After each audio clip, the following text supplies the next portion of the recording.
Next उस पे आ जा रहे हैं हमारे साथ वकील। वो जो पिछला सेशन था उसमें भी वकील साहब लोग थे, फसीला फ्रॉम लक्षद्वीप, अशोक अरोड़ा साहब आपके दिल्ली और सुप्रीम कोर्ट। इसमें अब हम लोग बात करनी है 10 पंचायत इलेक्शन नीड रिफॉर्म्स। अभी पंचायत इलेक्शन हाल ही में उत्तर प्रदेश में कंक्लूड हुए और पूरे देश में आगे पीछे चलते ही रहते हैं हर 5 साल पे। और जो पंचायत इलेक्शंस का जो रूप देखा गया, जो वो हुआ, वो अजीब सा चौंकाने वाला था। मैं एक जल्दी से अपने दर्शकों को उसका एक रेफरेंस पॉइंट बता दूं और फिर मैं वापस आ रहा हूं। उसके बाद सुधांशु मेरी मदद करेंगे। सुधांशु, अगर आप सुन रहे हैं तो आप भी आ जाइए, क्योंकि बिकॉज मैं भी रहूंगा, आप भी थोड़ा इस सेशन को मॉडरेट कर लेंगे। देखिए, 3 तरह की पंचायत हैं। जो पंचायत राज का जो बात है, एक हमारे एमपी एमएलए हो जाते हैं, पंचायत राज में 3 होते हैं, जिसको अगर आप वैसे जाइए जो ऑफिशियल टर्म है वो है विलेज पंचायत, इंटरमीडिएट पंचायत और डिस्ट्रिक्ट पंचायत। विलेज पंचायत हम सब लोग जानते हैं, ग्राम सभा। इंटरमीडिएट पंचायत को हम लोग के यहाँ क्षेत्र पंचायत बोला जाता है, बीडीसी बोला जाता है, आम भाषा में ब्लॉक बोला जाता है। और जिला पंचायत आप समझते ही हैं, डिस्ट्रिक्ट पंचायत की बात होती है। अब होता क्या है कि जो विलेज पंचायत है उसके अध्यक्ष का चुनाव, मैं अपने बाकी दर्शकों को बताने के लिए सिर्फ कर दे रहा हूं, फिर आपके पास आ रहा हूं। जिला पंचायत का चुनाव इसलिए होता है कि, अब माफ कीजिएगा, विलेज पंचायत का चुनाव डायरेक्ट ग्राम प्रधान का होता है, जो प्रधान जी होते हैं। लेकिन जो इंटरमीडिएट पंचायत, जो क्षेत्र पंचायत और डिस्ट्रिक्ट पंचायत होती है, उसका इनडायरेक्ट चुनाव होता है। पहले पंचायत के सदस्य चुन लिए जाते हैं उस क्षेत्र के या जिले के, और वो लोग मिलकर अपना चुनाव चुनते हैं लोग।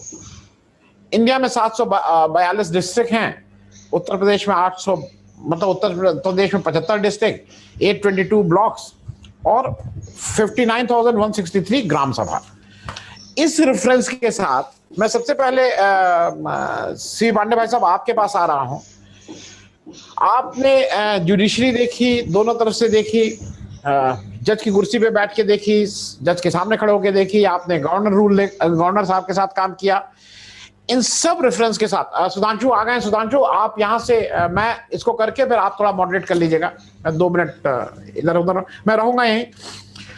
तो सी पांडे साहब, आपसे पूछना सिर्फ ये है कि जो भी अभी हुआ उत्तर प्रदेश में, और कमोबेश ये बाकी जगह भी होता होगा, कम से कम हिंदी हार्टलैंड में, तो क्या ये आपको लगता है कि वक्त आ गया है कि अब हमें ये जो पंचायत राज चुनाव हैं उसके रिफॉर्म्स पे बात करनी चाहिए? अगर आप केवल चुनाव की बात करते हैं तो जी, पर हम कंबाइन करेंगे, लेकिन मेरा ये कहना है कि इंटरमीडिएट लेवल के कोई जरूरत ही नहीं। अब ये इंटरमीडिएट लेवल का कोई मतलब ही नहीं है, और बहुत हद तक जिला पंचायत की भी अब कोई जरूरत नहीं। समझ आपने? एक तो जो आपको याद होगा कि लोहिया जी चौखंबा राज का, और चौखंबा राज में केंद्र की सरकार की बात करते थे, राज्य सरकार की बात कहते थे, वो जिले की कहते थे, और उसके बाद सीधे ब्लॉक की नहीं कहते थे, सीधे गांव की बात करते थे, वो चौखंबा राज।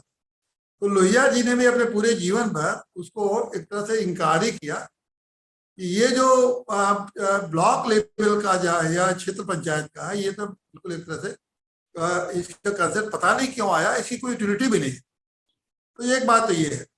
दूसरी बात, अगर जिला भी पंचायत का भी आप देखें तो वो डुप्लीकेसी होती है। जिला पंचायत भी एक एडमिनिस्ट्रेटिव यूनिट है। अगर आप गांव पंचायत को ही अगर प्रॉपर इलेक्शन गांव पंचायतों में करा देंगे तो फिर क्या दिक्कत क्या होगी? जिला गांव पंचायतें रहेंगी और फिर स्टेट रहेगा।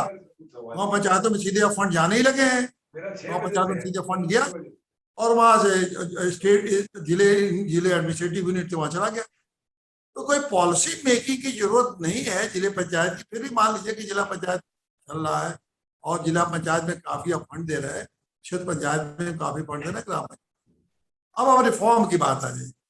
रिफॉर्म में ये जरूरत है सबसे पहले कि आप कैसे चुनाव क्या होता है।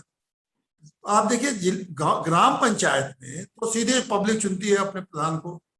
और मजेदार बात है आपको बताएं कि ग्राम पंचायत एक ऐसा इंस्टीट्यूशन है जो कि ऐसी डेमोक्रेसी दुनिया में नहीं है कि जहां मंत्रिमंडल भी चुना जाता है, उसका मंत्रिमंडल भी। क्योंकि जो ब्लॉक जो मेंबर्स होते हैं, वार्ड के मेंबर, कम से कम 2000 के पॉपुलेशन पर 9 होते हैं और अधिक से अधिक 9, 11, 13, 15, 5000 के पॉपुलेशन अबव वो 15 होते हैं, 15 मैक्स, वो भी चुन के जाते हैं। तो ग्राम पंचायत की व्यवस्था तो आपने इतनी खूबसूरत बनाई कि आपने उनको प्रधान का भी चुनाव डायरेक्ट किया और फिर मेंबर्स का भी चुनाव किया, जो ग्राम पंचायत ही मिलके, ये इसी को बोलते हैं 9 मेंबर्स और एक प्रधान मिलके ग्राम पंचायत बोलते हैं। और उनके विभाग भी बांट दिए जाते हैं भाई साहब, विभाग भी बांटे गए उनके सारे, और उस सबके विभाग हैं। ये डेमोक्रेसी गांव की है। तो आप ये बताइए, यही डेमोक्रेसी केंद्र की भी डेमोक्रेसी लगभग, ये जो डेमोक्रेसी है या स्टेट की भी डेमोक्रेसी है, उससे far and far superior democracy हमारी विलेज डेमोक्रेसी। ये अलग बात है उसके पावर को स्टेट ने हड़प लिया, कोई पावर नहीं दे रखा, कहा कि स्टेट गवर्नमेंट जैसा चाहेगी वैसा करेगी। मतलब एक डेमोक्रेटिक इंस्टीट्यूशन को स्टेट गवर्नमेंट ने पूरी तरह से हड़प रखा है और वो निदेशालय के अधीन कर दिया है कि निदेशालय जो निर्देश देगा, पंचायती निदेशालय या पंचायती सचिव वो गांव करेंगे, जबकि उनके बिल्कुल एक डेमोक्रेटिक इंस्टीट्यूशन कॉन्स्टिट्यूशन ने बना रखा है। ये भी नहीं है कि किसी राज्य सरकार के कानून से बना है, कॉन्स्टिट्यूशन के साथ। वही चीज आप क्यों नहीं फॉलो करते? अगर आप समझते हैं कि रेलेवेंस है क्षेत्र पंचायत का, अगर आप समझते हैं कि रेलेवेंस है जिला पंचायत का, उस ग्राम पंचायत के जो वो इंस्टीट्यूशन को अगर आप महत्व दे रहे हैं, तो वही क्यों नहीं फॉलो करते हैं क्षेत्र पंचायत में और जिला पंचायत? वहां भी आप मेंबर्स को चुन देते हैं और मेंबर, देखिए क्षेत्र पंचायत के मेंबर्स कोई कैबिनेट नहीं बनाते, क्योंकि इतने ज्यादा क्षेत्र पंचायत के सदस्य होते हैं कि वो कोई कैबिनेट नहीं है उनकी तो अध्यक्ष ही चुन लिए गए, बस अध्यक्ष हो गए और सेक्रेटरी हो गए, बीडीओ हो गया, क्षेत्र पंचायत चलने लगा। उनकी कोई कैबिनेट टाइप की कोई चीज नहीं होती है। जिला पंचायत में अगर आप यही सिस्टम जो गांव वाले चलाते तो जिला पंचायत अध्यक्ष का चुनाव कर देते और चुनाव करने के बाद वो जो फैसले अध्यक्ष चुने जाते और मेंबर चुने जाते जैसे कि होते हैं।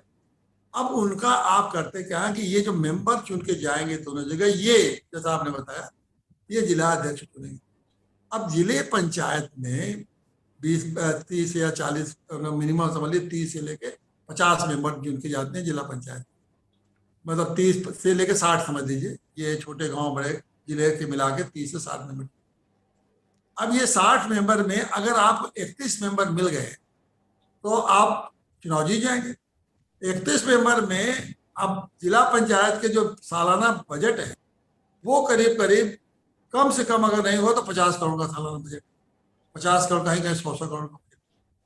तो जो भी जिला पंचायत अध्यक्ष बनना चाहता है वो ये सोचता है कि इनको अगर हमने 30 मेंबर को 2-2 करोड़ रुपया भी दिया तो 60 करोड़ तो मेरा खर्च हुआ, 2-2 करोड़, 60 करोड़ खर्च होने के बाद वो 100 करोड़ के जिला पंचायत पहले ही साल पा जाता है और उसके बाद 5 साल तक वो राज करता है। तो ये इससे बढ़िया धंधा और क्या हो सकता है? एक बात ये तो मान लीजिए, इसको हम कहेंगे फेयर चुनाव।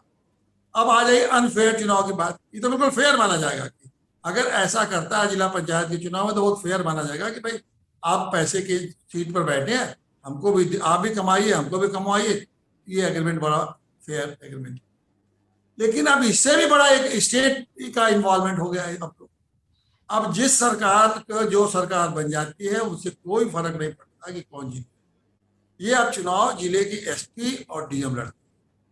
अब डीएम एसपी कैसे लड़ते हैं? डीएम साहब को हिदायत चली जाती है जिसकी सरकार रहती है चीफ मिनिस्टर की कि मुझे अपना जिला पंचायत जिताना है, तुम जैसे चाहो। तो जिला एक डीएम को एसपी के लिए 31 आदमी को पकड़ के 31 आदमी को पकड़ के कहीं बैठा देना, कौन सी 30 आदमी मुश्किल है बताइए? कहीं भी 30 आदमी क्या, पुलिस वाले चाहे तो 100 आदमी को पकड़ के जहां से एक धाम बैठा। और एक मजेदार बात इस चुनाव में ये होता है कि ये पहला ये डेमोक्रेसी का नमूना देखिए कि आपको सुरक्षा नहीं चाहिए लेकिन सरकार जबरदस्ती आपको सुरक्षा देती है और कहती है कि मैंने 4 सिपाही 1 दरोगा आपके पीछे जब तक चुनाव नहीं हो जाएगा तब तक रहेंगे। और वो कहता है साहब हम तो नहीं, हमको नहीं चाहिए। वो कहेगा हमें सुरक्षा नहीं चाहिए, हाथ जोड़ता है, भागता रहता है। बहुत सारे लोग अगर भाग जाए सुरक्षा लेने से तो उनको FIR हो जाता है। एक बहुत से उदाहरण बता सकते हैं आपको कि उसने कहा आप सुरक्षा, जैसे देखा सुरक्षा पहुंचे 1 दरोगा और 4 सिपाही, वो घर छोड़ के भाग गया, क्या हमें नहीं सुरक्षा चाहिए। तो पुलिस ने उसको FIR कर दिया और पता लगवा दी कि कहाँ गया, चलो उसको पकड़ के हम उसको सुरक्षा देंगे। उसको पकड़ के सुरक्षा पुलिस दे रही है ताकि वो वोट देने न जा पाए। तो 30 आदमियों को रोक के 31 आदमी को फ्री रखते हैं ताकि 31 आदमी जाकर वोट देते हैं, इस तरह के। तो इसीलिए आपने देखा कि ये खैर योगी जी ने तो खूब जम के किया, इसका फायदा उठाया। लेकिन इसके पहले की भी सरकारों ने ये परंपरा डाली, ये फार है, डेमोक्रेसी नहीं है, कि बिल्कुल ये देखो, जिसको स्टेट गुंडे कहिए, स्टेट का गुंडिज्म है, या और भी कोई बड़ा गुंडा से भी बड़ा कोई शब्द होता है तो स्टेट का खुलेआम कर रही है और सब जा जी। तो ऐसे क्या मैं विप्लव आपके पास आ रहा हूं, उससे पहले मैं प्रताप जी को ले रहा हूं। प्रताप जी एक लंबी लड़ाई लड़ रहे हैं बहुत दिनों से, और जो फोटो लगवाने का काम, आप बहुत से लोगों को नहीं पता होगा, जो चुनाव आयोग से लंबी लड़ाई, मतलब मेरी जानकारी में पिछले 8-10 वर्ष से, और इनका बार बार ये कहना है कि ये जो चुनाव चिन्ह है ये सारा उसकी जड़ है। क्योंकि जैसे पंचायत में चुनाव होते हैं, और ये ठीक बात है कि वहां पे ग्राम प्रधान की जवाबदेही ज्यादा होती है, इसमें कहीं कोई दो राय नहीं है। प्रधान जी मोटरसाइकिल खरीद लेते हैं, लेकिन लोग प्रधान जी की बहुत जवाबदेही भी होती है। हम थाना, कचहरी, अस्पताल, सब जगह प्रधान जी को जाना पड़ता है, इसमें कहीं कोई दो राय नहीं है। यहां पे पार्टी से ज्यादा व्यक्तिगत छवि इन्वॉल्व होती है प्रताप जी, और यही शायद बात आप बार बार कह रहे हैं कि ये जब तक आप उसको जब तक आप पंचायत के चुनाव की तरह एमएलए एमपी का चुनाव नहीं कराएंगे, बहुत सी चीजें नहीं होंगी। अभी मैं बात सिर्फ पंचायत चुनाव की आपसे कर रहा हूं कि समस्या क्या इनडायरेक्ट चुनाव है, क्षेत्र पंचायत और जिला पंचायत का, और आप अपने हिसाब से और भी बताइए, क्योंकि आपकी रिसर्च इसमें ज्यादा होगी। देखिए, बहुत संक्षेप में मैं इसको समझाने की कोशिश करता हूं कि यही सिस्टम जो जिला पंचायत अध्यक्ष की और ब्लॉक प्रमुख की थी, वही हमारे यहाँ यूपी में मेयर को चुनने के लिए थी। सभासद मिलकर के मेयर को चुनाव करते थे, और जैसा कि पांडे सर ने कहा, ऐसे ही वो भी एक एक बुलेरो 20-20 लाख रुपए ऐसा लेकर के अपने मेयर के लिए आधे सदस्य, जैसे 110 लोग हैं लखनऊ में, तो 55 लोग मिलकर के एक मेयर चुन दिए, और 55 लोगों ने एक एक बुलेरो ले लिया। लेकिन उसको अभी से 6-7 साल पिछले टर्म के पहले इसको चेंज किया गया, और सीधे मेयर का भी चुनाव कराया जाता है और सभासद का भी चुनाव कराया जाता है। इन दोनों के चुनाव कराने में कोई ये परेशानी रही ही नहीं। मेयर का कोई मतलब नहीं रहा मेयर किस पार्टी का है, और ये भी कोई मतलब नहीं रहा कि किस पार्टी के सभासद हैं। मेयर एक ऑफिस बेयरर की तरह काम करते हैं, और क्षेत्र के जो सभासद हैं वो अपने क्षेत्र के विकास के लिए काम करते हैं। अगर ये खराब सिस्टम है तो पहले क्यों इसको, जो पार्षद मिलकर के चुनते थे, उनको चेंज करके ऐसा प्रोविजन क्यों किया गया कि डायरेक्ट इलेक्शन होगा? वो इसीलिए कि खरीद फरोख्त बंद हो, डेमोक्रेसी की जो हत्या हुई है वो डेमोक्रेसी की इनडायरेक्ट चुनाव के बजाय डायरेक्ट चुनाव कराया जाए, और ये बेहतर स्थिति है। हालांकि वो यूपी में है, दिल्ली वगैरह में नहीं है। और आपने देखा होगा कि दिल्ली में हर 6 महीने पे मेयर बदले जाते हैं, हर साल मेयर बदले जाते हैं, यानी कि 3 मेयर में 15 मेयर को एडजस्ट किया जाता है। यानी पार्टियां अपने लोगों को एडजस्ट करने के फार्मूले पे चलती हैं, न कि विकासशील आदमी को मेयर बनाती हैं। तो ये बिल्कुल सही प्राविधान है कि मेयर का चुनाव जैसे डायरेक्ट होता है और पार्षद का डायरेक्ट होता है, वैसे ही सदस्य का चुनाव डायरेक्ट जैसे कर रहे हैं, वैसे ही ब्लॉक प्रमुख अध्यक्ष या जिला पंचायत अध्यक्ष का भी चुनाव होना चाहिए, जैसे ग्राम प्रधान बनते हैं। इससे न गुंडई चलेगी स्टेट की, न फरोख्त खरीद चलेगी, न ही पैसे चलेंगे। और मजे की बात यह है कि जो लोग दावा करते हैं कि हमारे पंचायत सदस्य इतने हो गए हैं, तो पंचायत सदस्य तो बिकने के लिए जब आ गए तो फिर क्या मंडी में है। लेकिन जब डायरेक्ट खरीद मेयर ये ब्लॉक प्रमुख चुना जाएगा तो खरीदार नहीं कोई मिलेगा। मैं ये कहना चाहता हूं कि जब खरीदार मिलेगा, डिमांड एंड सप्लाई है, तो जब कोई ब्लॉक प्रमुख को जरूरत ही नहीं होगी सदस्य की, तो सदस्य बिकने के लिए मंडी में रह करके भी क्या करेगा, कौन उसको पूछेगा? जैसे आज पार्षद को कोई नहीं पूछता है। तो ये व्यवस्था ही सबसे अच्छी व्यवस्था है, ऐसा मुझे लगता है, और ये एक स्टेप आगे जाना चाहिए। मैं तो इसमें ये कहूंगा कि मुख्यमंत्री और प्रधानमंत्री का भी चुनाव सीधे होना चाहिए। उसके कारण से प्रधानमंत्री अपना काम कर रहे होते, न कि जाकर के स्टेज पे एमएलए जितवा रहे होते अपनी पार्टी का। मुख्यमंत्री एमएलए जितवाने के बजाय अपने काम को ध्यान रखते, और डर भी खत्म होता कि मैं 5 साल के पहले हटूंगा, डेमोक्रेसी में तो यही कहा जाता है कि भाई सदन चुनो, सरकार थोड़ी चुनवाई जा रही है। तो सरकार अगर बनानी है तो सरकार चुनवा लो, खत्म कर झंझट।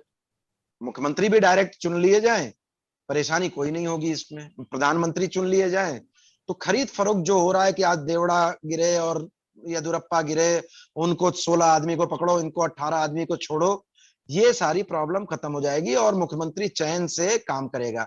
और एक्चुअली डेमोक्रेसी का मतलब ही यही है, डेमोक्रेसी का मतलब यही है कि तीनों चीजें अलग अलग हों, लेजिस्लेशन, एग्जीक्यूटिव और जुडिशरी।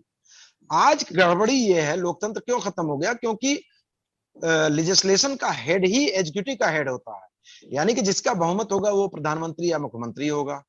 तब क्या होता, मुख्यमंत्री और प्रधानमंत्री कोई भी हो, उसका बहुमत भले ना हो, कोई प्रस्ताव लेकर के आता है, तो अगर वो सही होगा तो सारा सदन मिलकर के उसको पास कर देता, और नहीं सही होता तो नहीं पास करता। ये सबसे अच्छी थ्योरी होती। जैसे चाह करके भी ट्रंप या कोई बाइडेन एक कानून नहीं बना सकते, लेकिन जो कानून बन गया उसको लागू कर सकते हैं। तो सदन मिलकर के कानून बनाता, एग्जीक्यूटिव बॉडी उसको लागू करती। ये डेमोक्रेसी के लिए सबसे जरूरी चीज है। कब होगा ये मालूम नहीं। और चुनाव चिन्ह की बात जहां तक है, तो वो तो निश्चित रूप से एमपी और एमएलए में धांधली होती है, क्योंकि वो टिकट के बंटवारे होते हैं और जवाबदेही जनता के बजाय पार्टी के प्रति तय हो जाती है। रात में 9 बजे बुलाएगी पार्टी, तो एमएलए वहां पहुंचेगा, जनता के साथ कुछ भी हो जाए एमएलए नहीं पहुंचेगा 5 साल तक। ये उसका फार्मूला है। ये दो चीजें अगर हो जाए तो हमारा लोकतंत्र सबसे खूबसूरत लोकतंत्र हो जाएगा।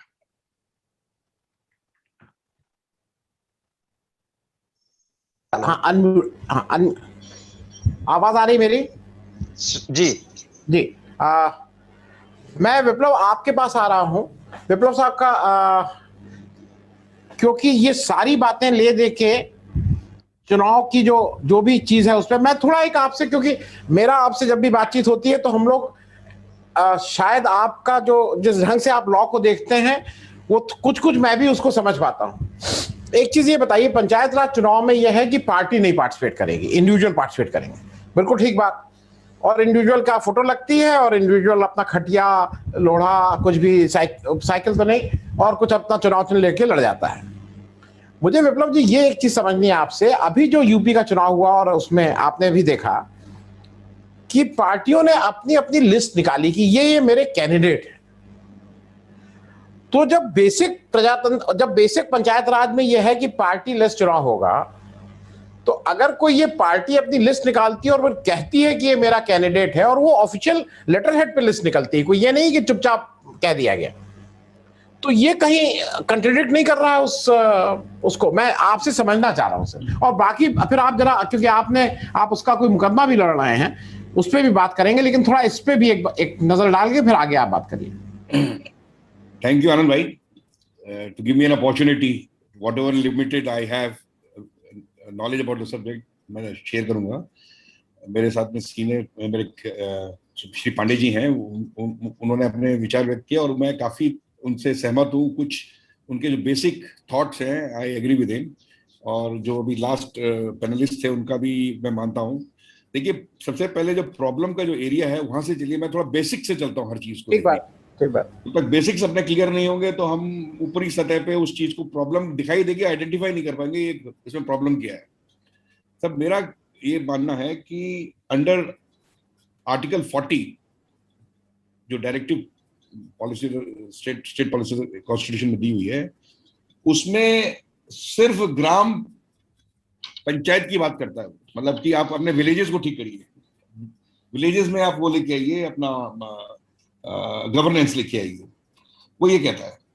और जब वो विलेज की बात करता है तो वो आर्टिकल 40 जब बनाया गया तो ये जानते हुए बनाया गया कॉन्स्टिट्यूशन फ्रेमर्स ने कि जिला भी होता है, बीच में ब्लॉक्स भी होते हैं, और MLA, MLCs, parliament, Rajya Sabha, Lok Sabha सब होते हैं उसमें। कॉन्स्टिट्यूशन उसमें आर्टिकल 40 है।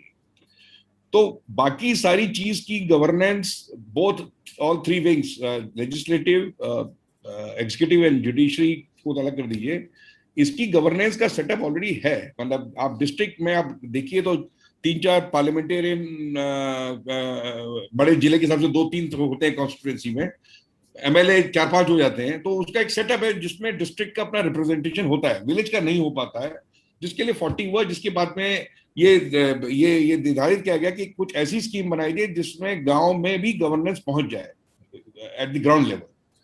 उसके चक्कर में वो पंचायती राज का एनेक्टमेंट हुआ, और पंचायती राज के एनेक्टमेंट में चूंकि सत्ता अपने हाथ से ना जाने पाए में ये जो इंटरमीडियरीज हो गए आपके, मान के चलिए ब्लॉक प्रमुख और ये आपके जिला परिषद, जिला लेवल पे, उनको अननेसेसरी डाल दिया गया। उससे कोई मतलब नहीं है इस ग्राम पंचायत का, जो ऑब्जेक्टिव रीजन आप देखेंगे तो। क्योंकि हमारा बेसिकली सर आप देखिए कृषि प्रधान देश है जो गांव से चलता है, और जब तक हम गांवों की उस पर्पस को आप अगर ग्राम पंचायत देखिए तो जो पावर्स एंड फंक्शन दिए हैं वो इतने एलॉबरेटिव हैं कि उसमें अगर एक ईमानदार व्यक्ति एक साल भी अगर काम कर जाए उस ग्राम के लिए तो वो स्वर्ग हो जाएगा ग्राम, एक मिनट भी। तो लगता यूं है कि जो विजडम थी वो अच्छी खासी बनी हुई थी, लेकिन जो उसको इम्प्लीमेंटेशन में जिन लोगों ने अपना मैकेनिज्म बनाया, जो लोग आगे आ गए, तो अब ऐसा प्रतीत होता है कि उस फंक्शन को दिखाते हुए ये अपना पर्पस सर्व कर रहे हैं बेसिकली सारे के सारे। जिसमें जो भी आपने अभी बताया कि पॉलिटिकल पार्टीज अपना लिस्ट जारी कर रही हैं और ऑफिशियली जारी कर रही हैं, तो वो सत्ता अपने हाथ से जाने नहीं देना चाहती फॉर 2 रीजंस। एक तो बहुत बड़ा पैसे का इन्वॉल्वमेंट है, और जब हम पढ़े लिखे आदमी इनको अकाउंटेबल नहीं कर पाते तो गांव का किसान बेचारा कैसे कर लेगा अकाउंटेबल किसी भी आदमी को। तो वो उनका बिल्कुल तय है कि वहां से हमें देश में द्रोह करते हुए पैसा वहां से निकालना है अपने निजी बेनिफिट के लिए। जो पब्लिक एक्सचेकर होता है, जो टैक्स से आता है, जो राष्ट्र की समृद्धि के लिए गांव के द्वारा स्पेंड करने के लिए जाता है, वो मेरे घर में आ जाए किसी तरीके से। लूट की बात कर रहा हूँ, this is one part of it. Secondly, जब मेरे साथ में इतने आ जाएंगे तो जब मैं पॉलिटिकल पार्टी का होऊंगा तो ये मैं इनको, चूंकि मैं इनको पैसा दे रहा हूँ, जैसे भैया ने बताया कि 2 करोड़ दे दिया, तो वो खाली मेरे को ग्राम पंचायत वगैरह में सपोर्ट नहीं करेगा, जब मेरा एमएलए का भी इलेक्शन आएगा या एमपी का इलेक्शन है वहां पे भी मुझे सपोर्ट करेगा। सारा वोट बैंक अधिकतर मेजोरिटी आप जानते ही है रूरल एरिया से काफी आता है, सब्सटेंशियली आता है। तो ये पूरी स्कीम है बेसिकली। तो मेरा कहना ये है कि मैं जो जिस तरह से देखता हूँ, 2 चीजें देखता हूँ। जो रूल ऑफ लॉ बनाया गया वो एक अच्छे कार्य के लिए बनाया गया। आप एक अच्छा कार्य के लिए कुछ भी बनाइए, नियत अच्छी थी। अब उस नियत की अच्छी होने में वो इम्प्लीमेंटेशन से पता चलता है कि जो नियत से बनाया गया वो नियत कार्यान्वित हुई कि नहीं हुई। अब वो होती दिख नहीं रही, क्योंकि उसमें पैसा अलग जाता जा रहा है, इन्फ्लेशन गलत आ रहा है, क्योंकि जितना पैसा लेके आ रहे हैं 50 जगह से आ रहा है, कर्जा लेके आ रहे हैं, उसका डेवलपमेंट में लगना चाहिए। डेवलपमेंट हो तो वो पैसा वापस जाए, हमारा अपना इकोनॉमी सही हो, वो जाता है आम आदमियों के, उनके जो ब्लॉक प्रमुख है या ग्राम पंचायत अध्यक्ष है उनके घरों में चला जाता है। जिस तरह से भी पॉलिटिकल पार्टी के वो येन केन प्रकरण से वो अपना कब्जा कर लेते हैं उन इंस्टीट्यूशंस पे, उसके बाद कमा रहे हैं। 2 चीज मैं कहना चाहता हूं सर, जिससे ये काफी ठीक हो सकता है। इसमें बहुत कुछ मेरे ओपिनियन में बहुत कुछ चेंज करने की जरूरत नहीं है, क्योंकि कॉन्सेप्ट इज क्लीन, लेकिन कॉन्सेप्ट का जो मैकेनिज्म है टू इम्प्लीमेंट द कॉन्सेप्ट, उसमें बड़ा डिस्टॉर्शन आ गया है। उसमें सर सबसे पहले इंपॉर्टेंट चीज ये है कि जो चुनाव की अगर हम बात करते हैं तो चुनाव तो बिल्कुल इंडिपेंडेंट होना चाहिए, फ्री एंड फेयर। ये किसी को बताने की जरूरत नहीं है, तो थंब रूल है वर्ल्ड वाइड। तो जब हम फ्री एंड फेयर की बात करते हैं तो अगर आप इसमें ग्राम पंचायत में मैं जरा सा एग्जामिन कर रहा था, तो उसमें आप इसको देखिएगा तो इलेक्शन कमीशन, जो स्टेट इलेक्शन कमीशन है, उसको इंडिपेंडेंटली चुनाव कराना चाहिए। लेकिन आपके इस रूल में I was shocked and surprised to see कि स्टेट इलेक्शन कमीशन का तो सुपरविजन रहेगा, but it will be held and conducted by the district magistrate who is an executive and under the direct orders of the chief minister. और chief minister is made through a political party in governance which has got majority in the power. तो उसका अगर एक phone चला जाएगा तो आप state election commission वो देखता रहेगा, डीएम को जैसे चुनाव कराना हो करा रहा है अपने हिसाब से, चुनाव के नाम से कुछ भी करा रहा है। तो एक तो ये अमेंडमेंट होके आया था, पहले नहीं था, ये पहले इस तरह से चुनाव नहीं होता था। तो एक तो सबसे पहले इंपॉर्टेंट चीज, अगर रिफॉर्म्स की हम बात करते हैं तो सबसे पहले ये कहना चाहिए कि इलेक्शन प्रोसेस में डिस्ट्रिक्ट एडमिनिस्ट्रेशन का कोई रोल नहीं होना चाहिए। It has to be absolutely independent. जैसे पार्लियामेंट के इलेक्शंस होते हैं, जैसे लेजिस्लेटिव असेंबलीज के इलेक्शंस होते हैं, जिसमें वो मॉडल कोड ऑफ कंडक्ट लग जाता है और इलेक्शन कमीशन जो है पूरा अपना ऊपर टेक ओवर कर लेता है। उसमें भी हम लोग लास्ट बार हम संदीप भाई और आप थे तो चर्चा कर रहे थे, वो भी चूंकि सरकारी महकमे से आते हैं, आईएएस ऑफिसर इलेक्शन कमीशन, लेकिन एक लेवल पे उनकी अकाउंटेबिलिटी है, क्योंकि पूरा चुनाव उन्हीं के द्वारा कराया जाना है। तो कुछ लेवल पे उनको जवाब देते हुए की वजह से उनको कुछ लेवल पे कुछ ट्रांसपेरेंसी और कुछ अच्छा चुनाव करना की चेष्टा जरूर दिखाते हैं। हो पाए ना हो पाए, दैट्स अ डिफरेंट थिंग। तो एक तो सबसे पहले होना चाहिए कि डिस्ट्रिक्ट एडमिनिस्ट्रेशन का भी पार्टिसिपेशन नहीं होना चाहिए इस इलेक्शन में, that is one part of it. Secondly, वो एब्सोल्यूट ट्रांसपेरेंट होना चाहिए इलेक्शन, उसकी ट्रांसपेरेंसी बिल्कुल नहीं है, कतई नहीं है। तो जो आदमी बेचारा वोट देने जा रहा है उसी को आपने दबा के रख दिया। गांव में वैसे ही लोग कुछ नहीं जाते हैं, मीडिया तक जाता नहीं है, शहर के लोगों गांव से कोई परवाह नहीं है, उनको कुछ इशू नहीं है, तो वो जो चाहते कर लेते हैं। 10 आदमी को किडनैप करके, मतलब मेरे शायद जानकारी में 30-30 लोग पुलिस के द्वारा अबडक्ट होकर कर दिए, क्योंकि अकाउंटेबिलिटी नहीं है, किसी को पारदर्शिता नहीं है। मीडिया आपके हिसाब से एग्जीक्यूटिव से चलता है, तो कोई उसमें कोई इसकी कोई पूछ नहीं है। तो रिफॉर्म्स की हम दूसरी बात करें तो दूसरी बात में ये करें कि जो भी चुनाव जिस भी उसका हो रहा है, विलेज का हो रहा है, उसकी ट्रांसपेरेंसी बिल्कुल हाईएस्ट लेवल तक होनी चाहिए। मतलब इवन दिल्ली बॉम्बे तक होनी चाहिए कि उस जगह पे वो चुनाव हो रहा है, वहां पे ऐसे चल रहा है। वो कैसे होगा? वो election commission is competent to do it, it has to do it, it may do, it may not do. तो these are the two reforms which I want. The third thing which I am saying is, एक और चीज मैं कहना चाह रहा हूं कि सर इसमें ब्लॉक से कोई मतलब नहीं है और ये जिला परिषद से कोई मतलब नहीं है, लेकिन अगर आप रखना भी चाहते हैं तो आप उसको सिर्फ कंड्यूट तक रखिए कि स्टेट लेवल के administration through district, through a particular district administration and through blocks करके विलेज तक पहुंच जाए। It has to only act as a conduit, there should not be any financial implication involve in it for the development of the villages. Villages का development सीधा villager के हाथ में होना चाहिए, जो वहां रहता है, जो चुन के आ जा रहा है, जो वहां पे दिया जा रहा है। तो एक तो ये है। दूसरा ये कि अगर किसी के ऊपर भी आता है कि ये खरीद लिए गए, बेच लिए गए, क्या कर लिए गए, तो वो उसमें सिर्फ इसलिए है, वो भी इसलिए मैं बता रहा हूँ कि आप मुझसे ज्यादा जानते हैं आनंद भाई, लेकिन मैंने समझा वो ये जाना है कि मान के चलिए एक ग्राम पंचायत है, उसके मान के चलिए 4 या 5 या 6 मेंबर्स हैं और एक 5 मेंबर्स हैं और इसका एक ग्राम पंचायती अध्यक्ष, जिसे क्या कहते हैं, ग्राम अध्यक्ष, ग्राम प्रधान। तो इसमें मैं ये देख रहा था जो फाइनेंसेस हैं वो ग्राम प्रधान और सेक्रेटरी के कंट्रोल में, बस members have got nothing to do with the finances. तो अगर इनकी जो फाइनेंशियल स्पेंडिंग की जो पावर्स हैं वो कहे साहब, जब तक ये 5-6 लोग सबके साइन नहीं होंगे तब तक कोई विड्रॉल्स नहीं होंगे, तब तक नहीं चलेगा। तो ये हाँ नहीं, आप कंप्लीट करिए, फिर मैं उसकी असली बात बताऊं। चलिए जी, बस मुझे इतना 2 मिनट ये कहना है कि सबसे पहले तो ये बाकी के जो, मैं I agree with Shri Pandey ji कि ये इनका कोई मतलब नहीं है, जिला का कोई मतलब नहीं है और ये ब्लॉक का कोई मतलब नहीं है। अगर मतलब है तो उतना तक रहे कि उनकी बातें जो ग्राम में हो रही है उनके उस चैनल के थ्रू वो जो है राज्य सरकार तक पहुंचे, ताकि प्लस माइनस का खाका उनके पास में रहे। कुछ चाहिए तो सरकार की तरफ से 2-वे ट्रैफिक रहे, ओनली टू दैट एक्सटेंट। बाकी इंडिपेंडेंस, बाकी अदरवाइज तो कॉन्स्टिट्यूशन में डिस्ट्रिक्ट का डेवलपमेंट ऑलरेडी है ही है थ्रू एमपी एंड एमएलएस। मैं जरा उसकी निटी-ग्रिटी बता दूं। वो जो सेक्रेटरी साहब होते हैं वो 3-4 ग्राम सभाओं के एक सेक्रेटरी साहब होते हैं जो बस्ता करते हैं, और चूंकि वो सेक्रेटरी साहब को वो एंट्री करना आता है या वो करना आता है तो सबसे इंपॉर्टेंट आदमी होते हैं। अब वही आप जो कह रहे हैं ना कि प्रधान जी लोगों को और भी हो जाए, वो कोई आपकी बात वैसे ठीक है, अलग अलग कमेटी बनती है, वो जल वाली और वो स्वच्छता वाली, और उसके अलग अलग हेड होते हैं। मैं इसलिए नहीं कहूंगा क्योंकि वो अपने हमारी और आप ही के ऊपर वो कैसे चलती है। जो अगर कोई सफाई कर्मचारी रखना है तो मैं अपने लड़के को रख देता हूँ, खाना बनाने वाला मैं अपनी बीवी का नाम दे देता हूँ, वो उसी में सब घालमेल रहता है। खैर नहीं, मैं एक चीज कहना चाह रहा हूँ, एक चीज में एक लाइन।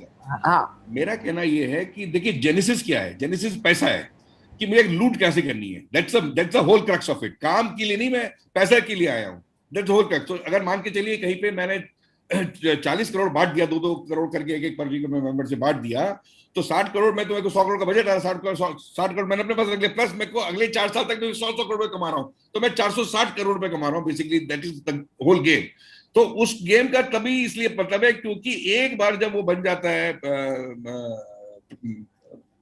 अध्यक्ष बन जाता है या प्रमुख बन जाता है, प्रधान बन जाता है, तो उसके अकाउंटेबिलिटी कितना पैसा निकाला है नहीं निकाला कुछ है ही नहीं है। नहीं विप्लव, आप थोड़ा सा, मैं अब आ रहा हूं पांडे साहब के पास, उस पर मैं अग्नि इसलिए नहीं करता हूं। देखिए, आप जितना सेंट्रलाइज करते जाएंगे ना, ये तो सेंट्रल विस्ताई बना ले रहे हैं, मैं 8,000 का हवाई जहाज खरीद लूंगा 8,000 करोड़ का। तो मेरा कहना है कि कम से कम अगर लूट भी है तो जैसे होता नहीं था कि सरदार लूट के लाया तो सबको दे रहा है, तो कम से कम आप पंचायत राज में लूट को लास्ट मैन तक, गांव तक तो पहुंचा दे रहे हैं। मैं उसलिए जो गलतियां दे रहे हैं, आप सिर्फ एक आदमी तक पहुंचा दे रहे हैं जो आपका प्रधान है। चलिए कम से कम ग्राम प्रधान तक तो पहुंच रहा है ना, वो एक आदमी है और वो एक आदमी है। नहीं, एक सेकंड, और वो गांव के लिए नहीं काम कर रहा। बात तो सुन लीजिए, एक बात तो सुन लीजिए। उत्तर प्रदेश में 403 विधायक हैं जी, और 60,000 ग्राम प्रधान हैं जी। तो आप रेशियो देख लीजिए ना। तो इसलिए वो कम से कम 400 से जाके हमने 60,000 तक तो पहुंचाया। तो मैं, वो एक अलग आर्गुमेंट है। मैं अभी बात केवल, अभी एक सेकंड, मैं अभी बात केवल रिफॉर्म्स की कर रहा हूं कि ये खत्म करने की बात नहीं कर रहा हूं। ये तो मैं उस ओपिनियन का नहीं हूं। सी पांडे साहब, मैं आपके पास आ रहा था। एक सरकार क्या कर रही है, देखिए जैसा आपने कहा कि सारी सरकारों ने ये किया, इसमें कहीं कोई दो राय नहीं। उत्तर प्रदेश में मैंने पिछला वाला वो निकाल के देख लिया था, जो 5 साल पहले जब चुनाव हुए थे, 5-6 साल पहले, इस बार तो कोरोना की वजह से थोड़ा लेट हो गए पंचायत चुनाव। उस समय 816 ब्लॉक थे और उसमें से 383 ब्लॉक में निर्विरोध अध्यक्ष चुने गए थे, ब्लॉक अध्यक्ष। इस बार करीब 338 या 343 चुने गए हैं। तो नंबर्स घटे हैं अगर वैसे देखिए तो। फर्क क्या हो गया है, जैसा आप कह रहे हैं, फर्क ये हो गया है कि आज से 5-10 साल पहले वो दरोगा जी और 4 सुरक्षाकर्मी नहीं दिए जाते थे। वो लोगों को आप जो भी, हालांकि इन्वेस्टमेंट तब भी होता था, थोड़ा जिसको कहते हैं आड़ में बुला के, थोड़ा कवर्ड उसमें कहा जाता था कि नहीं दोगे तो ठीक नहीं होगा। और उनके भाई अगर कहीं ठेकेदारी कर रहे हैं तो उनको बुला के कहा जाता था, कहीं नौकरी कर रहे हैं तो हमें निकाल देंगे। इस बार वो बहुत ही ओपन हो गया है, मतलब जैसे टारगेट सामने सामने दिया जाता है वो हो गया है। मैं इस पे आऊं उससे पहले पांडे भाई साहब एक चीज आपसे और, क्योंकि ये डायरेक्टली तो पंचायत राज नहीं है लेकिन उसका जिले से अंतर, एक चीज बनती है डिस्ट्रिक्ट डेवलपमेंट काउंसिल। आप सब लोग वाकिफ होंगे जो गांव से। डिस्ट्रिक्ट डेवलपमेंट काउंसिल का पदेन अध्यक्ष होता है वहां का एमपी। उत्तर प्रदेश में 75 जिले हैं, 80 सीटें हैं, 5 जिलों में 2-2 वो हैं, 2 हैं। तो वो जैसे लखनऊ में 2 हैं, लखनऊ और मोहनलालगंज, तो लखनऊ का एमपी होता है। खैर अभी अच्छा, एक जिले एक एमपी इलेक्शन एम के सीट के साथ उत्तर प्रदेश में 5 एमएलए होते हैं। रायबरेली में भाई साहब अभी उन्होंने डिस्ट्रिक्ट डेवलपमेंट काउंसिल, वहां की एमपी सोनिया गांधी हैं। अब कोई साहब आए जो डीएम साहब, उन्होंने खुश करने के लिए सोनिया गांधी को बाहर किया और स्मृति ईरानी को बना दिया। और लॉजिक जरा सुनिए कि उस 5 जो विधानसभाएं हैं उसमें से एक सलोन जो है वो अमेठी में आता है। तो एक विधानसभा आने की वजह से वो यहाँ की, वो अमेठी की भी वो चेयरपर्सन है और यहाँ की भी चेयरपर्सन बना दी गई। तो ये जो एक इस तरह का जो सत्ता का दुरुपयोग हो रहा है उसको कैसे रोकेंगे पांडे भाई साहब? ये जो लॉ बनता है ना, तो इस तरह की एनॉमली होती रहती है और उसका रीजन रहती है कि हमेशा जो भी कानून बनता है तो उसके पीछे कोई मंशा भी होती है ना। ऐसा तो कोई कानून बनता नहीं है कि उसके पीछे मंशा ना हो। अगर मंशा नहीं है तो फिर कानून बनेगा नहीं। ठीक है। अब ये मंशा कभी कानून बनाने वाले की थोड़ी ना होगी कि एक अध्यक्ष जो है 2 जिले का एक एमपी हो, एक एमपी अपने एक क्षेत्र या 2 जगह से वो अध्यक्ष हो जाएगा ब्लॉक। ये कल्पना भी नहीं कर सकते कि ऐसा कोई मंशा होगी। उन्होंने ये रखा था कि सामान्यता जो ज्यादा, अच्छा नैतिकता की बात देखिए, 4 कॉन्स्टिट्यूंसी से अगर रिप्रेजेंट कर रहा है वही एमपी और उस जिले का एक कॉन्स्टिट्यूंसी से रिप्रेजेंट कर रहा है तो उसको आप अध्यक्ष बना, इसलिए कि कानून में इसका रोक नहीं है कहीं। इस तरह तो कानून की व्याख्या नहीं हो सकती। अब ये मामला अगर कोर्ट में जाएगा तो निश्चित रूप से कोर्ट तो मंशा कर देखेगी और ऐसे अगर व्यवस्था उसको रद्द भी कर देगी कि ये कौन से आप किस लॉजिक, भाई एक लॉ ऐसा बनता है कि लॉ कोई रिजनेबल है कि नहीं है। कोई भी लॉ अगर रिजनेबल नहीं है तो स्ट्रक डाउन हो जाएगी। ये तो प्रिंसिपल्स हैं, रिजनेबल होना चाहिए, आर्बिट्रेरी नहीं होना चाहिए, जस्ट होना चाहिए, फेयर होना चाहिए। ये किसी भी लॉ को इंटरप्रेट करने के लिए 4 प्रिंसिपल्स हैं, जस्ट, फेयर, रिजनेबल और आर्बिट्रेरी नहीं होना चाहिए। तो ये अगर ये बात कोर्ट के सामने जाए तो कहीं तो बिल्कुल ही अनफेयर है कि मेजॉरिटी ऑफ द पीपुल जिसने चुना है उस रायबरेली का, मान लीजिए एक 30 लाख 25-40 लाख लोगों ने चुना है, तो 40 लाख वाला नहीं बन रहा है। किसी एक विधानसभा के क्षेत्र से जो है मतलब 20 लाख या 30 लाख वाला आदमी को बनाना 40 लाख, क्या मतलब क्या एक क्षेत्र में कम 40 लाख 8 लाख वाला बनना की पॉपुलेशन है, और आप छोटे से पॉपुलेशन 4-5 लाख वाले को आप बना, तो ये अनरीजनेबल और स्टक डाउन है, और ये अनैतिक भी है, और इस तरह के किसी भी अधिकारी ने किया तो हिज अकाउंटेबल, इस तरह अगर फैसला उसने किया है। लेकिन देखिए जो जो महत्वपूर्ण बात यह है कि ये जो डिस्ट्रिक्ट काउंसिल है, हमारे यहाँ जो भी डेमोक्रेसी है, किसी को न जिला पंचायत के अध्यक्ष को पावर है, न ब्लॉक प्रमुख को पावर है, और न ही प्रधान को पावर। जो भी पावर है, जिले गांव में ही बता दें, गांव में ग्राम पंचायत को पावर, ग्राम पंचायत में जो सदस्य वो है और वो प्रधान है। प्रधान जो है उसको इम्प्लीमेंट करने का पावर, कोई भी ऐसा काम प्रधान नहीं कर सकता है जो कि अगर ग्राम पंचायत का रेजोल्यूशन नहीं है, कोई पावर नहीं है उसको अपने से। उन्हीं रेजोल्यूशन को पास कराता है, मीटिंग कराता है। वो जो सचिव वो क्या करता है कि वो केवल 50-50, 100-55 रुपया देकर सदस्यों से दस्तखत करवा लेता है, हो गया आगे प्रधान जी और दोनों मिल जाते हैं, और वो बेचारे 500 रुपये खुश जाते हैं कि भाई चलो गांव में 500 रुपये मिल गया, महीने में 2 बैठक हुई, 1000 रुपया मिल गया, बहुत है, बिना मुफ्त में। वो वैसे पंचायत के सदस्य बने हैं। इस बार आप जानते हैं, इस बार करीब 60,000 गाँव में करीब 6 लाख या 7 लाख प्रधान, 7 लाख के पंचायत ग्राम पंचायत सदस्य, 3 लाख 3.5 लाख में कोई चुनाई खड़ा ही नहीं हुआ। 3.5 लाख, ये है ग्राम विलेज लेवल की डेमोक्रेसी। 3.5 लाख पंचायत सदस्यों को उन्होंने नॉमिनेशन ही नहीं भरा, और वो 3.5 लाख को दोबारा बाई इलेक्शन हुआ। बाई इलेक्शन में जब प्रधान जीत गया तो उसी ने कहा कि भाई ये लिस्ट दे दिया कि ये मेरे लोग हो, क्योंकि अब तो प्रधान हो गया, तो उसने लिस्ट दे दिया कि ये ग्राम पंचायत सदस्य है, कोई उनके खिलाफ नहीं पड़ा। सब करीब जितने जो जहाँ चुनाव नहीं हुआ वहाँ 3.5 लाख लोग हो गए, अनअपोज हो गए। ये इस तरह से विलेज डेमोक्रेसी चल रही है, क्योंकि उन्होंने समझते हैं भाई इसमें फायदा क्या है, प्रधान से वो कुछ करेगा नहीं हमको, और वो छोटे मोटे लोग जो 500-1000 रुपया घूस लेने वाले हैं उन्हीं लोगों को नॉमिनेशन दे दिया। तो ये बिल्कुल फेल कर दिया दिमाग। अब ग्राम पंचायत नहीं रह गई, अब वो प्रधान रह गया, सचिव रह गया, बस इतना ही चल रहा।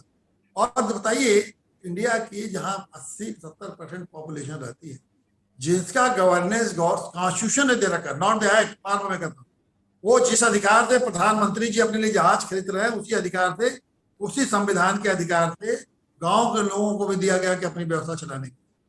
उस ग्राम जहाँ 70% लोग रहे, करीब 1 अरब जहाँ लोग रहे, वहाँ की डेमोक्रेसी टोटली फेल डेमोक्रेसी है।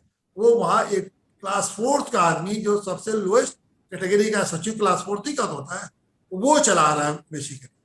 और वो इसलिए चला रहा है कि वो उनका ब्लॉक वीडियो का और ये डीएम का और फलाना का एक लिंक बना हुआ है, और लोएस्ट कैटेगरी का आदमी हमारी डेमोक्रेसी को 1 अरब लोगों को लोएस्ट क्लास 4 के आदमी रेगुलेट कर रहा है, उनको गवर्न कर, मैं तो कहूँगा वो गवर्न कर रहा है, और वो जहां जहां बताएगा पैसा खर्च होगा, वो पैसा वहां खर्च। इस तरह डेमोक्रेसी। मैं आपके पास आ रहा हूं, तो एक तरह से आप विप्लव की बात को कह रहे हैं कि विप्लव का कहना है कि अगर ये खाने ही पीने का अड्डा बन गया है केवल वो, तो इसको बंद ही कर देना बेहतर है। नहीं, बिल्कुल नहीं कर रहा हूँ।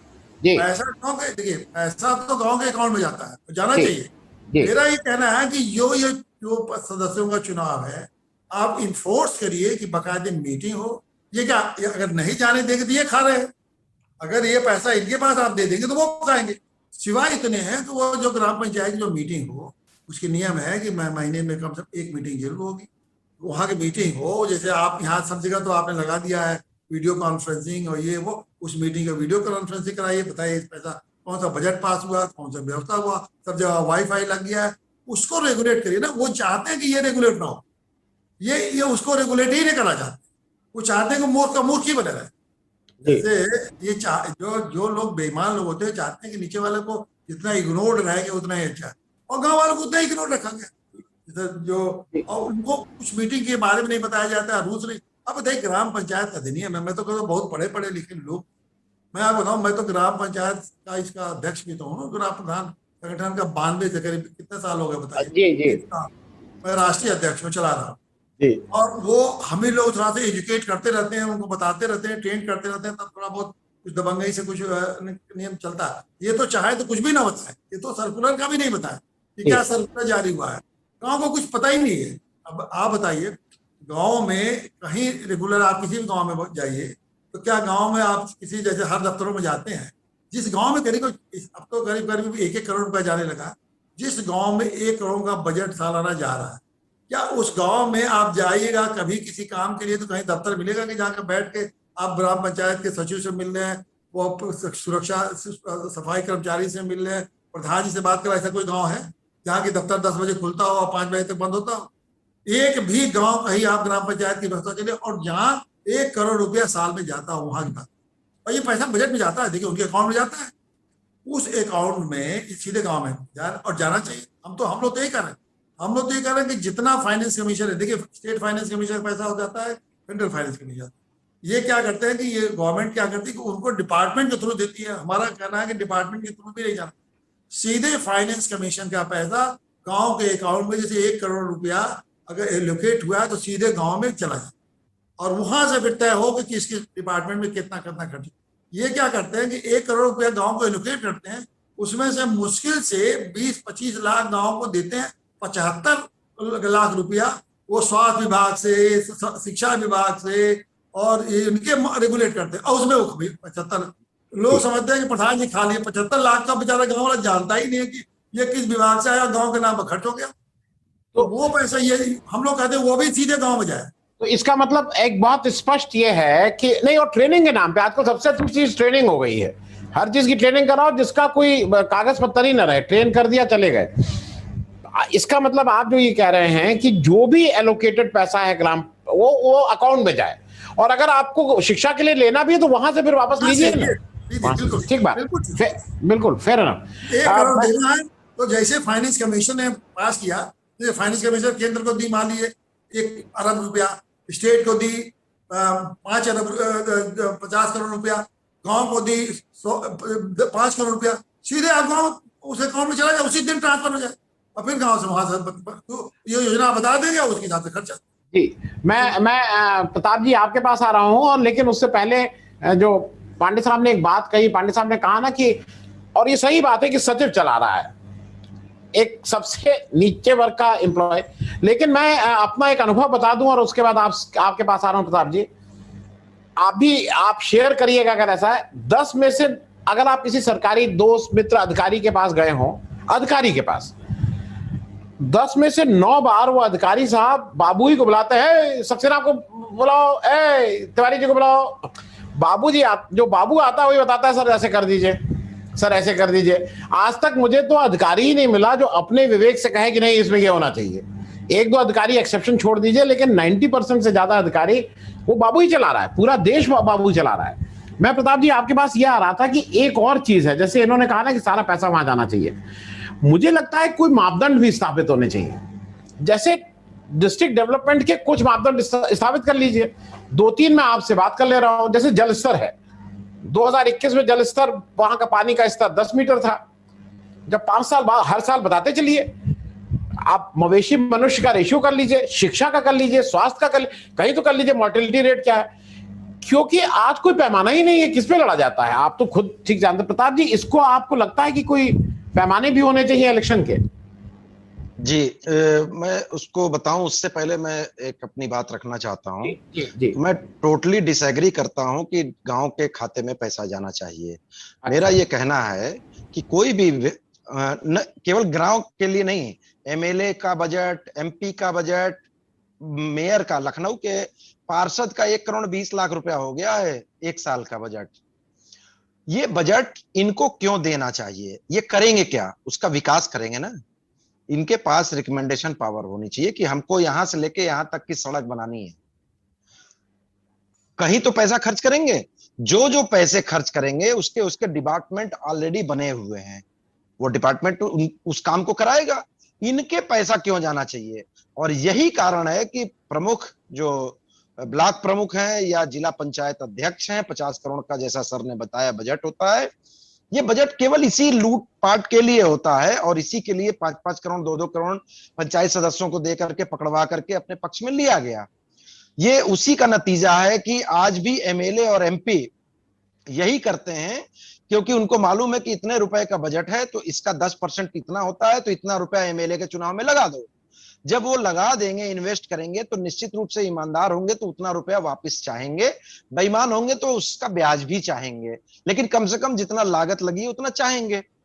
अगर ये बात आप कर दें कि भाई आप एमएलए हैं, जो आपको विकास करना है आप रिकमेंड कर दीजिए, आपके कहने पे इतने सड़क बनवानी है, सड़क बनवा देगा, आपको पैसा क्यों देंगे?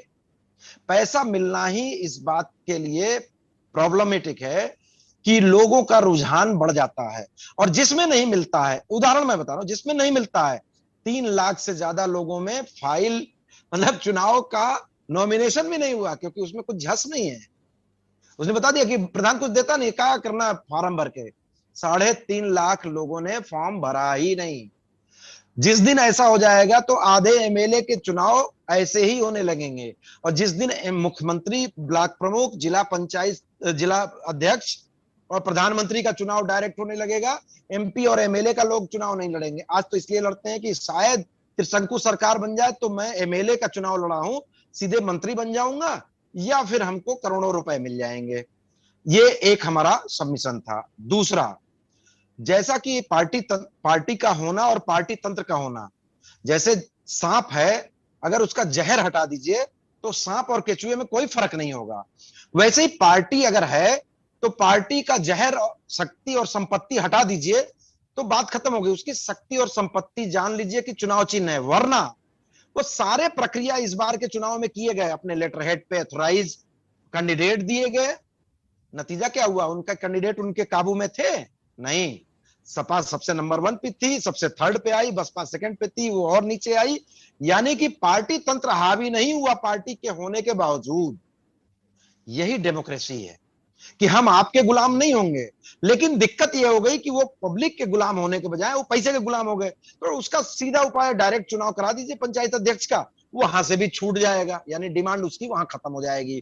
तो डिमांड वहां खत्म हुई, और यहां पे इनके पार्टी के लेटर हेड पे लिखने से कुछ नहीं हुआ। लेकिन अगर कमल हाथी पंजा बटा होता तो मैं आपको गारंटी दे रहा हूं कि जिसका गया है उसी का पंचायत अध्यक्ष बनता, जिसका चुनाव चिन्ह मिलता उसी को वो देता, जो एमएलए में होता है, जो एमपी में होता है। यानी चुनाव चिन्ह हटने से आप फ्री होते हैं, और डायरेक्ट इलेक्शन होने से आपकी कीमत खत्म हो जाती है। बजट को अगर आप डिपार्टमेंट के थ्रू ले आते हैं तो आपका जो झस है पैसा कमाने का, लूटने का, वो लूट बाजारी कम हो जाती है। ये 3 प्रक्रियाओं को कर लिया जाए तो डेमोक्रेसी को बहुत अच्छे लेवल तक ले जाया जा सकता है। जी जी, मैं वैसे एक जो मेरी जानकारी है और जो मेरी समझ है मैं बता दूं, टेक्निकली वो डिपार्टमेंट के थ्रू ही होता है। किसी को एमपी लैड या एमएलए लैड मिलता नहीं है, कहा जाता है कि आप लिख के दीजिए। लेकिन वो भाई, मेरा जो दिक्कत क्या है हिंदुस्तान में, या हम लोगों की जो डेमोक्रेसी है, आप कहेंगे यहां से ना, तो वो एमएलए साहब कहेंगे, आपको अगर याद हो एक मुख्यमंत्री हुआ करती थी जो सारे एमएलए लोगों से एमएलए लेट का दस्तखत करवा के अपने लेटर हेड रख ली थी कि अब तुम जाओ अपना घर रहो, हमें अपना यहां से सब कर दिया करेंगे। वो बुलाती थी इंजीनियर साहब को कि तुम इसको लो, और मतलब खैर वो एक, मैं दूसरे उसमें चला जाऊंगा। नहीं, मैं इसमें सबमिट कर दूं कि आज के डेट में क्या होता है कि जैसे कोई गौशाला बननी है तो जो ठेकेदार रुपया दे करके मंत्रालय से बजट पास कराता है, उस ठेकेदार को ही बनाने का अधिकार मिलता है। ये इंजीनियर लोग भी जाते हैं कि बजट लेके आया है। उसी तरीके से इन लोगों का है कि ये लोग जब कह देते हैं कि इतना रुपया है हमारा, तो ठेकेदार इनको 10% पहुंचा देता है। नहीं, वही मैं कह रहा हूं, एक सेकंड फिर समझ लीजिए, ठेकेदार नहीं पास कराता है, सरकार पास कराती है। इंजीनियर साहब कहते हैं कि भाई पैसा कौन लगाएगा, तो ठेकेदार कहता है कि मैं नहीं, तो वो तो फिर वही बात हो गई ना, एडवांस रुपया वही एडवांस रुपया तुम लेके चलो, तो वो साथ लेके चलता है, वो उनको पैसा देता है, वहां से वर्क ऑर्डर इंजीनियर साहब अपना लेके आते हैं उसके नाम से। मेरा कहना है कि ये तो एक हम लोगों के यहाँ जब तक ये तो भ्रष्टाचार है। इसका दूसरा, विप्लव, मैं आपके पास आ रहा हूं, जो प्रताप जी बार बार लड़ते रहे हैं कि पार्टी चिन्ह, चुनाव चिन्ह और कुछ और मुद्दों पे, कि अगर ये हट जाए तो बहुत सी चीजें, एक तो चुनाव सस्ता हो जाएगा, सबसे पहली चीज। दूसरा, जो आपका कहना है कि भाई हमारे यहाँ चुनाव के साथ इतनी चीजें रिलेट कर दी गई हैं, मतलब एक मुझे अजीब सी चीज लगती है कि जिस अपराधी को पुलिस पकड़ने के लिए दौड़ रही होती है, वो एमएलए साहब बन जाते हैं, उनके सुरक्षा में वो पीछे खड़ी हो जाती है। मतलब उसी थाने का नामजद अपराधी जिसके पीछे पुलिस वाले लगे हैं कि इनको पकड़ो, इंस्पेक्टर साहब उनकी सुरक्षा में आ जाते हैं। और एक नहीं, अनेक उदाहरण है। अब नियम हो गया है कि एमएलए अगर थाने पे जाएगा तो थानेदार की कुर्सी पे बैठेगा। नियम नहीं हुआ। अरे यहाँ लखनऊ में है भाई, हुआ है, नियम नहीं हुआ है, नियम नहीं हुआ है, वो कर दिया। नहीं, अब उसके तो तमाम उदाहरण है, उसका तो आप अगर करिएगा तो ये डिस्कशन का। वर्दी पहन के लोग पैर छू रहे हैं भाई, वर्दी पहन के। ऐसा माना जाता है कि मेरे पिताजी भी आए तो मैं वर्दी पहन के पैर नहीं छूंगा थाने के अंदर, लेकिन लोग छू रहे हैं, वो अलग बात है। विप्लव, मैं आपसे एक चीज आ रहा था, देखिए जितना भी हम लोग कह लें, पंचायत राज ने एक काम क्या किया, जैसे महिलाओं की रजिस्ट्री पे 1% या 2% रजिस्ट्री कम होती है, तो आप देखे होंगे कि बहुत सी जगह अब वो रजिस्ट्री महिलाओं का नाम आने लगा, और वो एक अच्छी बात है। मैं इसलिए अच्छी बात कहता हूं कि कम से कम नाम उतनी देर के लिए तो आप ठीक से ले जाके उसकी दस्तखत करवाते हैं, गाड़ी बिठा के वो ना, उसके सामने तो कहते हैं जब वो रजिस्ट्रार के सामने जाती है, आपको मिल गया, आपकी कोई दिक्कत, तो वो कम से कम उतनी देर के लिए तो वो मालिक रहती है।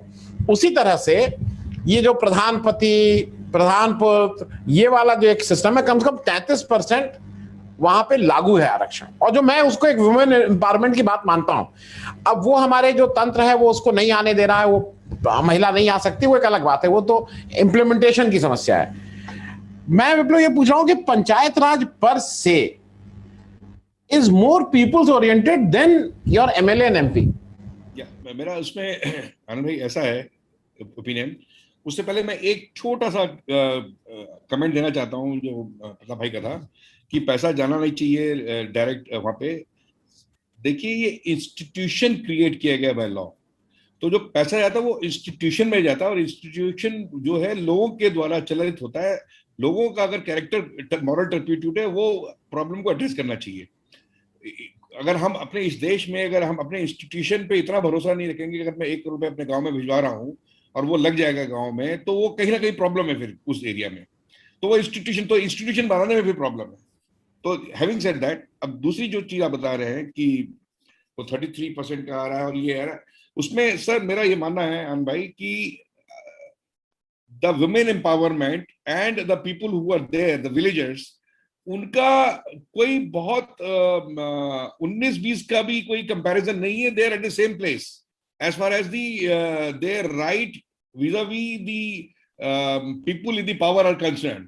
आप चाहे जितने पढ़े लिखे हैं हो जाइए, या अगर गांव में रह रहे हैं और आपके पास में वो ज्यादा आपके पास में रेसिस्ट करने की पावर नहीं है, आप फाइनेंशियली कमजोर हैं, या आप भाई भतीजावाद या एक पर्टिकुलर धर्म को फॉलो करते हैं। विलेज में कई फैक्टर्स होते हैं जिसमें आदमी अपने वोट डिसाइड करता है करने के लिए, तो वो तो अभी भी दबंगई से ही चल रहा है गांव सारे के सारे। उसमें चाहे आप किसी पर्टिकुलर सेक्स डिस्क्रिमिनेशन के लिए 33% फीमेल चला जाए, बाकी जगह सीट अलग हो जाए, उससे कोई फर्क नहीं है। हम उस गांव को देख रहे हैं जहां पे आप आदमी अपनी बात कहने को नहीं कह सकता है। वो 10 दफे देखता है कि साहब ये चले जाएंगे, अभी मैं कह दूंगा, सरकार को कुछ कह दूंगा, रहना मैं यही है, मुझे फिर शाम को आके गांव में मेरे को घर से निकालेंगे और चौपाल में मेरे को, मतलब they will strip me naked and they will beat me black and blue. तो वो भय अभी तक है उसमें। हम उस गांव की उस चीज से हम नहीं निकले हैं, हम उस गांव के पंचायत राज की बात कर रहे हैं। तो सबसे पहले तो एक दिमाग में फ्रीडम ये लाना है हर व्यक्ति के अंतर्गत कि भाई ये तुम अपनी स्वतः खुद की गवर्नेंस है। ये जो व्यक्ति बाहर से आ रहा है या तुम्हारा प्रधान बन के जा रहा है, ये तुम्हारे ही बीच का आदमी है। वो सिर्फ इसमें से 2 चीजें हो सकता है। देखिए, जब तक पैसा इसमें इम्प्लीकेटेड रहेगा, अनअकाउंटेड की कहाँ जा रहा है पैसा, इम्प्लीकेट जरूरी है विलेज को डेवलप करने के लिए, वहां के विलेजर्स के डेवलपमेंट के लिए, लेकिन वो ना होके 1% भी ना होके 99% दूसरे के इंडिविजुअल बेनिफिट में जा रहा है, जिसमें वो अपनी बड़ी बड़ी कोटियां और अपने प्राइवेट डिटेल कर रहा है। उसको कर्व करने के लिए मैं ये नहीं कह रहा हूं कि पैसा नहीं जाना चाहिए, पैसा जाना चाहिए, इंस्टीट्यूशन में जाना चाहिए, लेकिन उसको कर्व करने के लिए 2 चीजें हमको करना बहुत जरूरी है। आप देखिएगा, ग्राम पंचायत एक्ट में सेक्शन 40 है जिसमें ऑडिट का प्राविधान दिया गया है, लेकिन क्या दिया गया, एज में बी प्रेस्क्राइब्ड। तो अभी तक प्रेस्क्राइब्ड नहीं है। तो मेरा कहना यह कि जब तक प्रेस्क्राइब नहीं होता ऑडिट, जैसे सीएजी टाइप से सरकारी ऑडिट ना होता, उसकी रिपोर्ट पब्लिक ना हो, तब तक के लिए इनकी ग्रांट रोक दीजिए, क्योंकि डेवलपमेंट वैसे भी नहीं हो रहा गांव में। पैसा भाई साहब की जेब में जा रहा है या चंद 10 लोगों की जेब में जा रहा है। जो विलेज डेवलपमेंट के लिए नहीं है। ये लॉ है। श्री पांडे जी मेरे से इत्तेफाक करेंगे कि जब कोई सब्सटेंटिव लॉ होता है और उसका अगर प्रोसीजर आगे का डिस्क्राइब नहीं है तो वो इम्प्लीमेंट नहीं किया जाता। तो अगर पैसे का इम्प्लीमेंटेशन हो रहा है और उसका अकाउंटेबिलिटी नहीं है और अकाउंटेबिलिटी का कोई कानून भी अभी तक इन प्लेस नहीं है, तो फिर हम पैसा किस बात का दे रहे हैं? तो हमें पैसा नहीं देना चाहिए, क्योंकि पैसा जो है पंचायत राज का जो पैसा दिया जा रहा है, जिसमें चुनाव का अपना सेटअप किया हुआ है, वो तो विलेज के डेवलपमेंट के लिए दिया जा रहा है, किसी इंडिविजुअल के डेवलपमेंट के लिए दिया नहीं जा रहा है। तो जब तक विलेज के डेवलपमेंट का क्या मैकेनिज्म होगा जिसमें उसकी ऑडिट भी इंक्लूडेड है, जब तक नहीं होगा पैसा क्यों दे रहे हैं? इतनी जल्दी क्या है? या आप तुरंत कानून बना दीजिए कि साहब अगर मान के चलिए एक पर्टिकुलर गांव में मान के चलिए 100 करोड़ पैसा जा रहा है, तो 100 करोड़ का जो खर्चा होगा उसकी ऑडिट होगी, प्रॉपर और पब्लिक होगी वो। ठीक है विप्लव, मैं एक चीज और, क्योंकि समय का वो है, मैं एक मिनट में आप तीनों लोगों से इस विषय से अलग हटके एक प्रश्न 1 मिनट में जवाब देना है, क्योंकि मैं सुबह से डिस्टर्ब हूं वो वाली चीज देख के, और इसलिए मैं आपसे शेयर कर रहा हूं, nothing to do with this discussion. आज सुबह के पेपर आप सब लोगों ने पढ़ा होगा, मिजोरम की पुलिस असम के चीफ मिनिस्टर के ऊपर नामजद FIR उनके चीफ मिनिस्टर, DG, SP ये करा रही है। हम पांडे साहब से शुरू करते हैं, हम 1 मिनट में, ये हम कहां जा रहे हैं? मतलब प्लीज, हमें नहीं समझ में आया सुबह से। मुझे लग रहा है क्या हो रहा है भाई? पांडे साहब प्लीज, आप तो जज वाली, आपने इतनी लंबी पारी खेली जी। वैसे तो बॉर्डर डिस्प्यूट्स के लिए ऑलरेडी संविधान में प्रोविजंस है कि अगर बॉर्डर का कोई डिस्प्यूट है तो कैसे शॉर्ट आउट होगा, उसके ट्रिब्यूनल बना हुआ है, एक व्यवस्था है, उसको जाना चाहिए। अब ये इंडिविजुअल लेवल पे FIR दर्ज करना और FIR, क्योंकि जब कॉन्स्टिट्यूशनल प्रोविजन है तो उसका एक तरीका है, उस हिसाब से जाइए। अब ये इसको व्यक्तिगत बना देना तो ये पॉलिटिक्स है, पॉलिटिक्स में अपना वोट कैचिंग पॉलिटिक्स है, इससे ज्यादा आप कुछ नहीं कर सकते।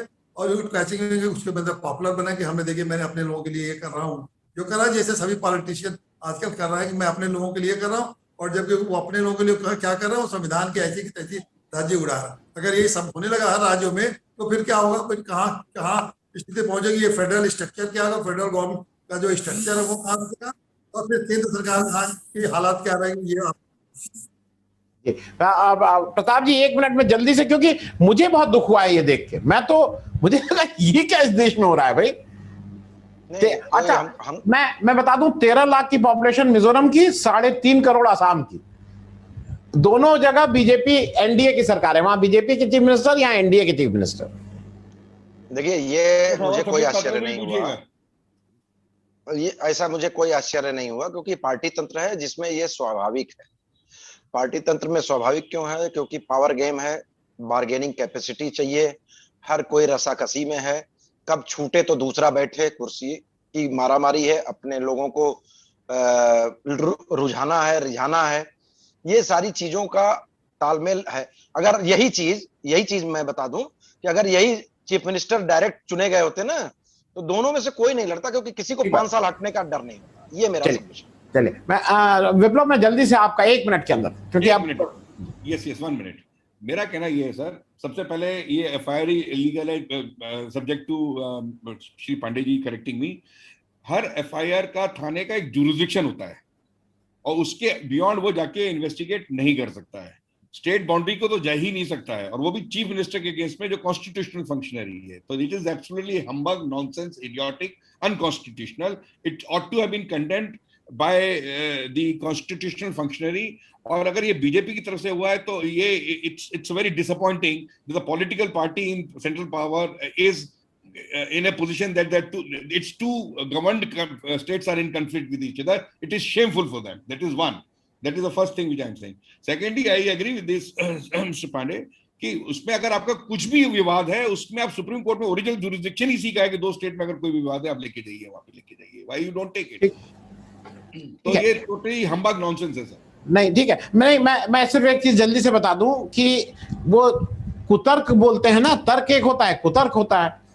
क्योंकि जैसे वहां पे ये कहा जाता है कि नॉर्थ ईस्ट से हमने कांग्रेस का सफाया कर दिया है, तो वहां केवल भाजपा है, कांग्रेस नहीं है। एक दूसरा ये है कि वो सुशांत सिंह राजपूत वाले केस में बिहार पुलिस का कौन सा जुरिसडिक्शन बन रहा था कि वो जाके बंबई में उनको हाथ पैर मार रही थी। नहीं, we will close on this because ये एक लाइन कभी मौका लगे तो ये सवाल किसी की भी जरिए, संबित पात्रा बड़ा बीजेपी का बोलते, वो जस्टिफाई करेंगे ऐसा क्यों हुआ। तो वही एक इसका समाधान बता सकते नहीं, वो हम बता दें, हमारे सुबह के सेशन में हुआ था, उसमें कन्नन थे, सब लोग थे, उन्होंने कहा ये सब नेहरू की वजह से हुआ। तो वो बिल्कुल क्लियर है, ये सारी समस्याएं नेहरू की वजह से हुई, क्योंकि ये जो एफआईआर करा दी वो नेहरू की वजह से हो गई। आज नेहरू के प्रेत ने थोड़ी ना कर दिया, आज तो आपने खुद की है एफआईआर नेहरू की वजह से ना, क्योंकि नेहरू के प्रेत ने तो एफआईआर नहीं दर्ज कराई ना। नहीं, डिस्प्यूट नेहरू छोड़ गए थे ना, इस वजह से बॉर्डर डिस्प्यूट नेहरू छोड़ गए थे। Thank you so much Pandey साहब और प्रताप जी और Viplav, thank you so much Viplav.